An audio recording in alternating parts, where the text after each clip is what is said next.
This is the kind of occasion we all relish as football fans. Non-stop hype all week long, and now for the action. Good evening. Tonight the spotlight falls on North London. We find ourselves at the home of Arsenal. I'm Derek Ray in the commentary position, and I'm joined for expert analysis by my partner Stuart Robson. And what we have coming up for you is action from Champions League.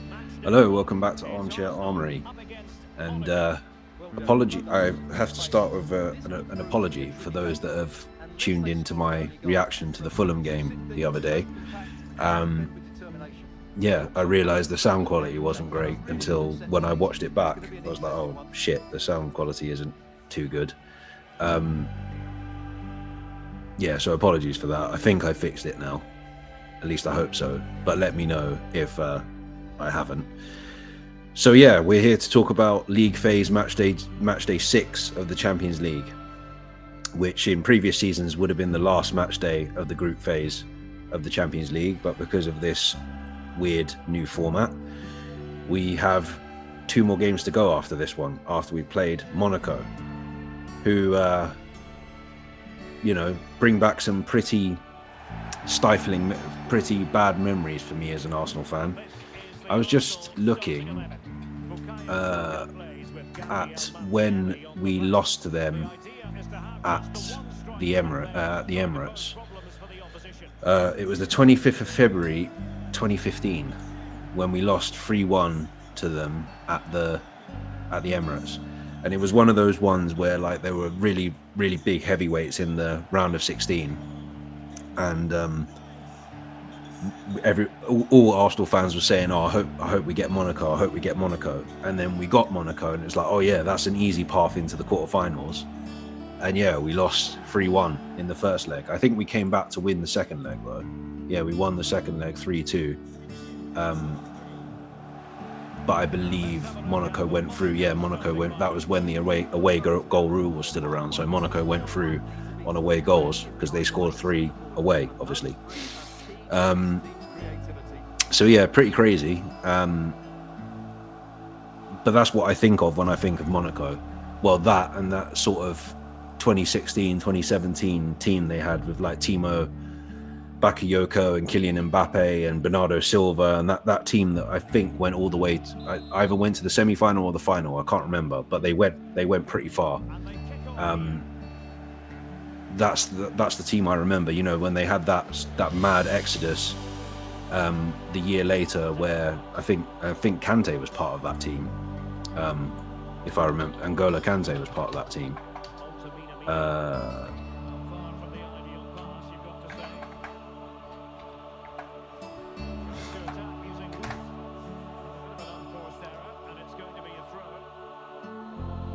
Yeah, I'm trying to find who was part of that team when 16, 17. When there was like Fabinho, who was at Liverpool. Falcao was up front then. Bernardo Silva, who had obviously ended up who's pretty much become a legend at Man City now. Mbappe, Thomas Lemar.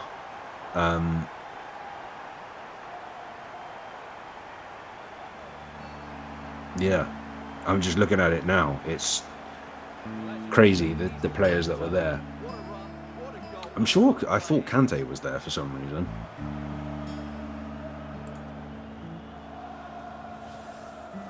I'm pretty sure Kante was there. I'm sure he was. Oh no, what am I talking about? He's Leicester. Kante. Yeah, he was at Leicester before Chelsea, wasn't he? But yeah, that was the season where they had that team that went really far in the Champions League, and then the next season it was all broken up. I think Mbappe stayed there for another season before going to Paris Saint-Germain. But yeah, it's pretty crazy. So that's sort of my memory of Monaco, really. One thing I've always liked, when I was a kid, I used to like their kit. I always used to like their kit, Monaco, and their badge, their crest, I always used to like.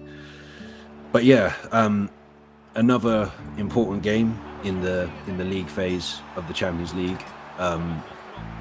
We definitely need to keep up the pressure here.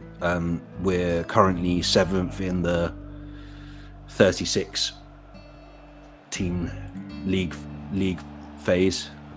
Lost my words at the moment. Yeah, 7th at the moment, level on points with everyone from Monaco to Monaco, a level on points behind us in 8th actually. Yeah, the difference between the team. I think I said this before when I previewed for Sporting Lisbon, that like the difference between the teams points wise isn't that much. You know, there's 2 points between Liverpool and Inter in 1st and 2nd. There's, you know, a point between Atalanta, Dortmund and Barcelona. So yeah, like things seem like they change week by week, but at the moment we're sitting in 7th. I think, you know, if we were looking at this like an actual proper league, you know, we'd need to beat Monaco to go 3 points clear. But then again, if Villa win their next game and score more goals than us, they'll go above us. It's just crazy. But I'm sort of looking at this league phase now as like confidence boosters for the next Premier League game. I'm recording this on the Sunday after Arsenal drew 1-1 with Fulham at Craven Cottage, and I also watched the majority of the Tottenham Chelsea game at the Tottenham Hotspur Stadium, which finished 4-3 to Chelsea, or 3-4 to Chelsea. It was a really good game actually, for the most part. But means that Chelsea go above us. They're now 2 points clear in the Premier League.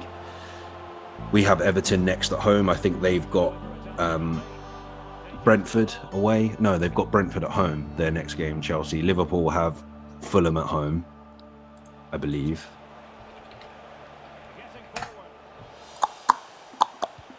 Yeah, I believe Liverpool have Fulham at home. Yep, Fulham at Anfield. Chelsea have got Brentford at Stamford Bridge, and then City are playing Man United at the Etihad, which Stefan, who's been on this channel, is going to, by the way. So yeah, I think there needs to be a reaction from the performance against Fulham. I wouldn't say I'll repeat sort of what I said in my reaction, that the performance wasn't bad, but it wasn't great. I think we created enough chances to win the game, but for some reason we were having one of those days where we just couldn't break Fulham down.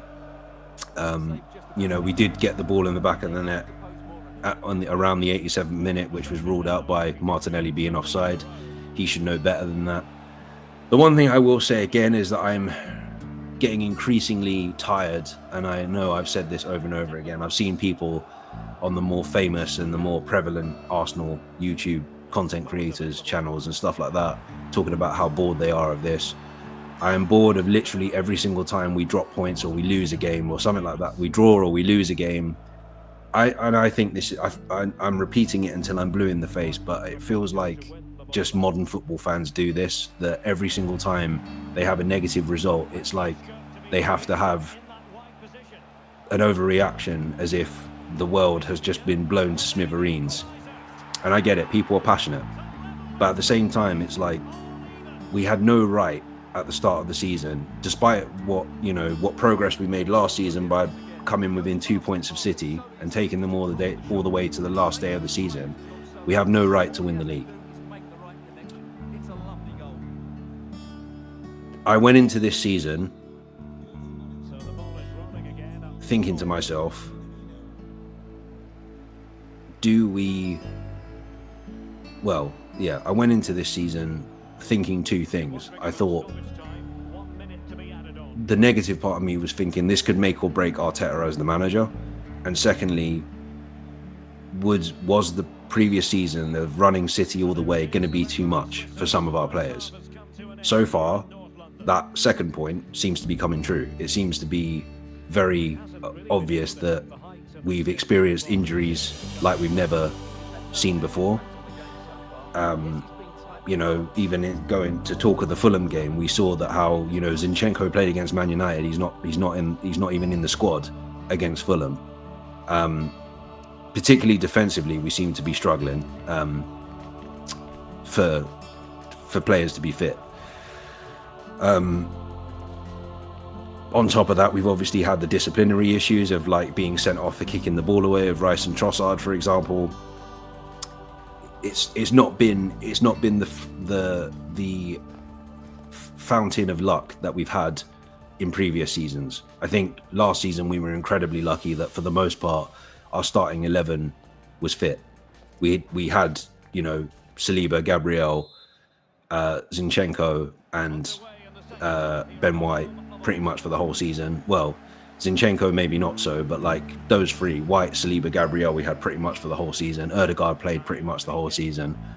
So it's not something that we've really seen in the last couple of years. And it's been, I can imagine for a lot of Arsenal fans, it's been tough to take. It's been tough to see that, like, you know, Chelsea have come along leaps and bounds with Enzo Maresca. And then you've got like Liverpool that have gone from this huge character in Jurgen Klopp, who's brought them their first league title in 1920, in 2019, 2020. He's brought them their first league title in 30 years. He announces he's leaving, brings in Arne Slot, who's, you know, reasonable up and coming manager, done well at Feyenoord, etc., etc. Looks like he's going to go and win the league in his first season, where Arteta's been at Arsenal for 5 years. I can understand where a lot of Arsenal fans are coming from. A lot of them couldn't wait for something like this to happen. The ones that are talking like they were behind Arteta all the time are also those people, because they can't wait for Arteta to fail. They can't wait for the day where it comes up on Sky Sports News or Fabrizio Romano reports it that he's no longer employed by Arsenal Football Club. People cannot wait for that. And you know, I've criticised him. I think sometimes his team selection can be questioned. I think that he makes too obvious substitutions quite often. I think sometimes he's not very bold. But I suppose on the flip side of that, this comes with, you know, a manager that is brand new at managing, and obviously he's going to make mistakes. Some people will argue, is it right for him to be making mistakes on the job in a big club like Arsenal? Who knows? But I've definitely seen enough for me to be like, okay, yeah, let's give it. If we end this season with nothing again and we finish 4th, let's say, that's when I'll be like, okay, now next season you're on the chopping board. Like, I'm not going to be as reactionary as people, because I never normally am, but I will be more critical than I have been if we finish this season with nothing and we, you know, don't compete for the league at all and all this sort of stuff. So far, it seems to be going down that road, to be fair. But yeah, like, I'm just sick and tired of every single time going on these, watching people's reactions and stuff like that, going on X and hearing people's opinions, and the first thing is Arteta needs to go, or this player needs to go, or that player needs to go. And it's like, people have short memories, put it that way, and people say what they need to say to make their argument relevant. They don't think about the bigger picture. In terms of the Arteta thing, I'm always like, look where we were before. Look where we were in the latter days of Wenger. Look where we were under Emery. With certain players, I'm like, you know, 2 minutes ago you were behind Kai Havertz. Now you're slamming him again. 2 minutes ago you were behind Gabriel Jesus. Now you're slamming him. I don't know. I just weep for modernity in general, to be honest. That everything has to be reactionary, everything has to be politicized, everything has to be one thing or the other, everything has to be, you're either this or you're not this, and if you're not this, you're an enemy. And I'm just absolutely sick and tired of it. I'm just going to keep doing what I'm doing. I'm going to try and be balanced in everything I do on this channel, regardless of if I'm talking about football or I'm talking about film, TV, video games, whatever it is I'm talking about. I'm going to try and be as balanced as whatever it is I'm reviewing or critiquing on. I'm going to try to be as balanced as possible, because that's essentially why I started this channel, because I was sick and tired of the binary nature of debate, essentially, and opinion. But yeah, you know, it is what it is. And I think, as going back to what I was originally talking about, I've gone on a bit of a rant again.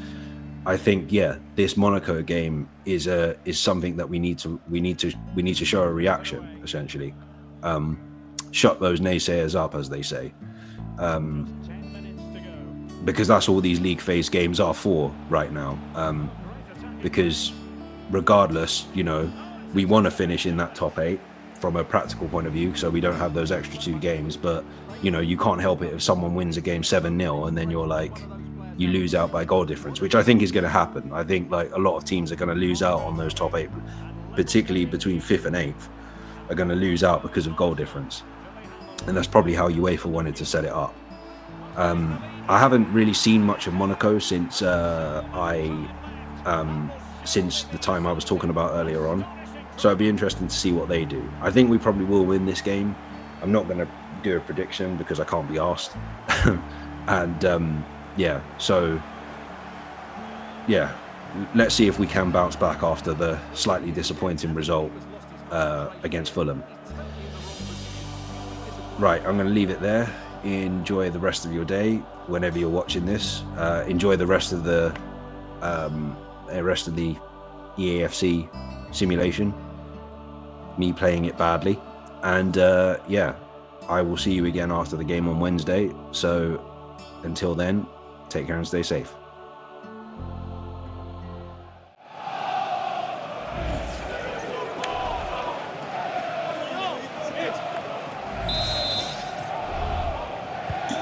What a big moment in the dying embers. Will it prove decisive here?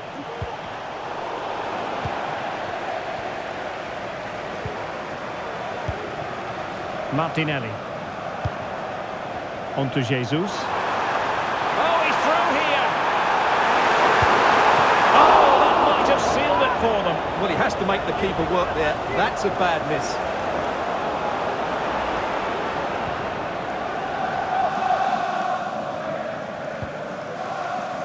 Well, the referee has instructed the 4th official to put 2 minutes on the board. Tilo Kehrer.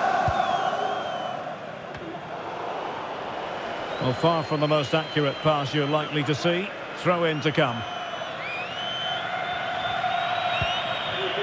Takumi Minamino.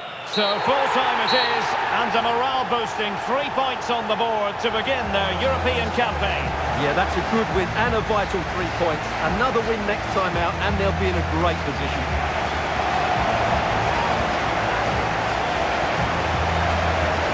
No two ways about it, he really has brought his influence to bear on the proceedings. Well, he was the best player on the pitch today. His movement, skill and work rate were excellent. And of course, what a time to come up with a goal.